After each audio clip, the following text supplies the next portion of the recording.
You better work. Because every last one of us had a bad habit growing up. We like to eat every day. So my dad had to feed us. And sometimes, y'all, I'll be honest with you, sometimes it just wasn't enough. Y'all ever heard 16 people, well, 18 with my parents, you ever heard 18 people eating on neck bones? You ain't never heard a sound like that in your life. But sometimes earthly fathers are too busy to spend time with their kids. Listen, I'm going to tell you what's happening now is that we got these, I don't know, there's no combination, but a lot of young men who got kids spend more time on those, what you call them? Yeah. You know, they too busy. Go sit down somewhere, boy. I'm about to get killed. You know, they playing and so forth. Little boy, daddy, take me outside. I want to play with the baseball. I want to throw the ball on. I hardly ever see people throwing balls around. That's so true. You know, tired as I was, I'm not bragging on myself. I'm telling you, you got to spend time. You have this investment. Tired as I was, tired as my wife was, outside throwing the football around it, throwing the baseball around it, just working double shift. But you know, you got to have it. It's an investment. Yes. Going to my daughter's basketball games and her orchestra. Sometimes they sit there eyes are very open, especially when they playing that soothing music. I'm sitting there, but what you were doing, you were showing your children, you are important to me. And I'm not too busy. They didn't know they had to go back to work, and they didn't care. Oh, they go, Daddy, you want me there? Yeah. My mom and daddy, when they had me, they were old when they had me. Yeah. So I gave them a pass. They couldn't come to my football game. My daddy told me, he said, baby, I can't walk through steps. My mama said, baby, she said, you know, mama getting old. My mother, they were old when they had me. So when I was 18, they were already in their late 60s. Almost 70 when I was just playing football. So Arlene, she came to my football game. She said, I'll go. Y'all don't worry about it. I'll go. She'll just, y'all know she can scream. She'll just scream for me. But that's all. I knew they would come if they could. But when you do stuff like that, you go into baseball, you go into orchestra, you go into gymnastics, whatever you do, you are making an investment in your kids. And more than that, you're showing them what the Father is like. He is not too busy for you. Check this out. Amen. Y'all going to clap for the Lord. It's all right. Amen. Amen. He is not too busy for you. Here's something else that we need to guard against. Some fathers have dealt harshly with their children using stern discipline without showing love. Now, my daddy disciplined, don't get me wrong. He disciplined me. Matter of fact, tore me up. In fact, my dad would be in jail today if he were doing the same thing today. He would. They would arrest him. He didn't abuse me, but nowadays you can't hardly whip your kids. All that showing abuse and all this. Check this out. These children often feel their Heavenly Father is looking down with a stern, disapproving look on his face, as though he had a club in his hand, just waiting for someone to get out of line. If you deal too harshly with your children without showing love, it sends a wrong image of the Heavenly Father that he's looking down on you, already disapproving, no matter what you do. You ever met young people seem like they could never get the approval of their fathers? And they're always trying to win approval of their fathers. And no matter what they do, he was never pleased. I was at a football game, and a little boy just he ran the football. And you know, I'll be listening, because I just watch how people relate to one another. And somebody told me, said, Pastor, I don't know how you can do it. I could be having a conversation with you, and I know what people are talking about way over there, word for word. And just, this is the way I don't know, God made me. But I was watching my son play, but then his little boy, he ran the ball, and he did really, really good. And he looked at his dad, Dad, how'd I do? You didn't score? Oh, wow. You didn't score? I said, the boy ran and wanted to go, Dad, how did I do? You should have scored. You know, and I caught myself, you know, at Kingdom's games, and you know, I'm screaming and hollering and carrying on, and blood pressure going up, and all of a sudden I said, wait a minute. My wife remembered the day when I told her, I said, you know what, I'm not going to yell anymore. I said, I'm just going to say, good job. And I remember that day because I want him to know that his Father, Heavenly Father, is looking at him saying, good job. Yeah. You know what I'm saying? Yeah. But when that man looked at his son and said, you didn't score, you should have scored, you should have seen the look on that little boy's face. He said, man, what I got to do to get approval from you? And those little boys grow up becoming some of the meanest people you ever meet because they didn't get approval from their fathers. Mamas, yes. We're not talking about mamas right now. We're talking about the father. Listen to this. Lack of love. Many have grown up in homes where very little love or attention was shown to them by their fathers.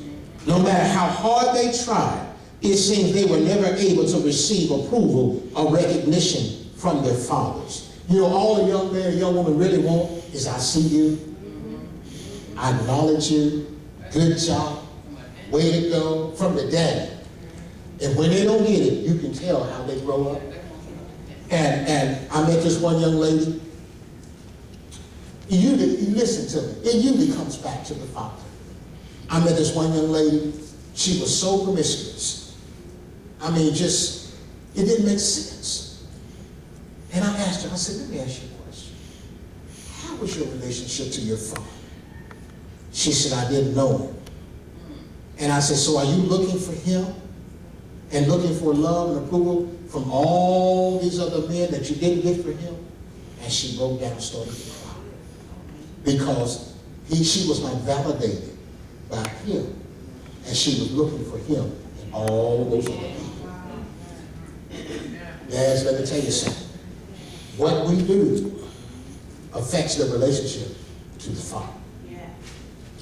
No matter how hard they tried, it seemed they were never able to receive approval or recognition from their fathers. To these, the image of their Heavenly Father is one of disapproval and indifference to their needs. They feel God is uncaring about their accomplishments and that he doesn't really love them. I met someone one time, they said, God don't care nothing about me.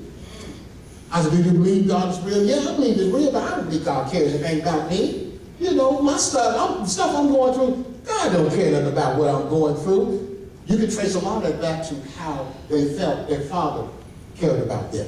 Yeah. Listen to me. It is an awesome responsibility to be a father. It really is. Because we're teaching them how God is like. Here's another one. Poverty. Listen to me. Others were raised in families where their fathers either couldn't or didn't provide an adequate income to properly support the family with the basic needs of life. They grew up in poverty. Now listen, this is no reflection because we were not rich by any means. I didn't even know we were poor until I asked for some money one day. But how many know that if a father does not provide for his children, they grow up feeling and they have a poverty image of God. Yeah. They have difficulty believing God will supply every need of their life. Why? Because their earthly father either wouldn't or couldn't. And this is no reflection. People grow up in all different circumstances. But the basic needs of a child, if you cannot take care of the basic needs of a child, you shouldn't be helping them. Yeah. You need to think about this before you start having kids. How am I going to feed them? And that should take care of a lot of these moments of passion. I may have to feed this child. People need to understand that you shouldn't be having. Now listen. I want everybody reading something I didn't say. If you do get pregnant, you better have that baby. Because then you got a whole other issue you got to answer with God. But young men need to think about this. I was with a young man one time, and he just booed and cried and cried and booed. They garnished my check. I said, for what? My 10 kids. I said, boy, you better go get 10 jobs. And he said, I want you to pray for me. I want you to pray for me, Pastor. Pray for me. I said, pray for what? He said, I want you to pray for me, Pastor. Pray for me. No, don't try to figure out who it is. He don't go here. But pray for me. He said that And this one young man, he said, I got 3 babies on the way, and I want you to pray for me. I said, pray for what? And I said, okay, I'll pray for you. I put both hands on. I said, God, give him 3 good jobs. I said, give him good jobs so he can take care of these kids. He said, wait a minute, God, I want you to pray that. I said, what else you want me to pray? You know, a man, you take care of his kids. Brothers, if you looking at me, across social media, are you looking at me in here? I said pain, I said lie. You need to take care of your children. I don't care if you went to mama or not, because you will be teaching them what God is like. We don't want our children to grow up with a poverty image of God, that he has difficulty believing that God will supply every need. Listen, I don't care what kind of need you have, God has a million ways to get you out of it. God has a million ways to get you out of poverty. God has a million ways. I didn't know before we you know, all I knew is we was eating. And what I didn't know, we raised most of what we ate. I remember one time we going up in the country, and a possum wandered across our yard.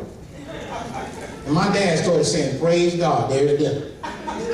He said, I was just praying about, Lord, what we gonna eat. And the possum wandered across the yard. And my dad said, y'all better go get him. We went and got him and roasted that book and put some sweet potatoes under his arms. And I'm telling you, we went to town, glory to God. But let's not get a poverty image of the father. I believe in men working and working hard, working to take care of their family. I believe in men ought to work. If young ladies, if you date a young man that won't work, that is out of God's order. Don't get mad at me, yo. But if a young man will not work, that is out of God's order. Because the first thing God gave Adam, before he gave him a woman, he gave him a job. He said, take care of this ground, take care of this garden, prune it, take care of it, take care of all of this. He said, so when your woman get here, she know that you will work. Well, he loves me. Praise God.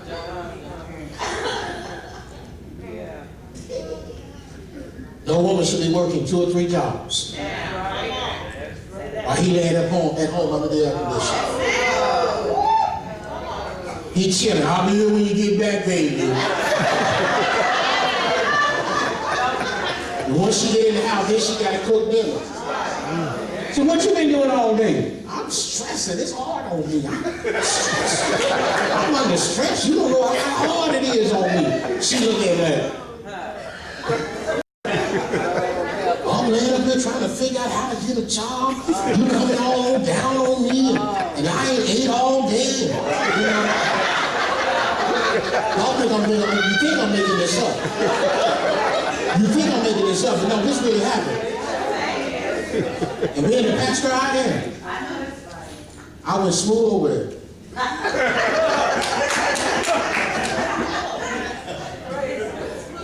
So why you ain't at work?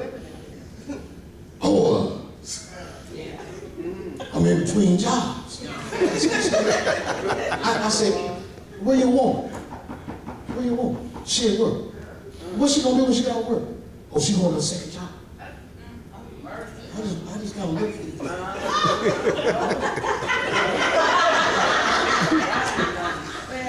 Now some will say, well, Pastor, that's none of your business. Well, they made it my business. They did. They got me involved, and I said, you get me involved? And they said, okay, I'll get involved. Now I'm knocking on the door. I said, why you ain't at work? It's not 15. Why you ain't at work? So ask a question. Why you ain't at work?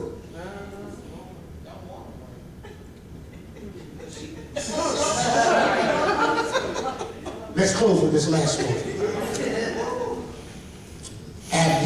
Abuse. Many children have been abused by their earthly fathers. Some have been abused emotionally. others physically, and still others have suffered the trauma of sexual abuse. This has prevented them from being able to fully trust their Heavenly Father or to receive His great love and affection.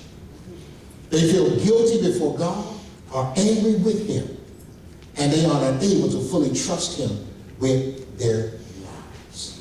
Can you imagine the trauma of a young person being abused by their father? I can't even comprehend. I'm not talking about discipline. I'm talking about abuse. I'm talking about beatings and unnecessary hitting of your children. You know, I'm talking about abuse. Can you imagine what that does to the psyche of a child? And then can you imagine, some of you can, this is the sad thing about it, some of you can. Can you imagine, late at night, everybody's asleep, your father coming into your room and doing things to you that, can you imagine what that does to a person's mind? How it wounds their soul, how it separates and causes their soul to be divided, and how the confusion comes in. And then when a real man comes along in their lives, they look at him like, I can't trust you, because the one that God put in my life to protect me misused my body, and now you want me to trust you? And then it's hard for them to even pray to God, Heavenly Father, because they said, you made heaven. Right.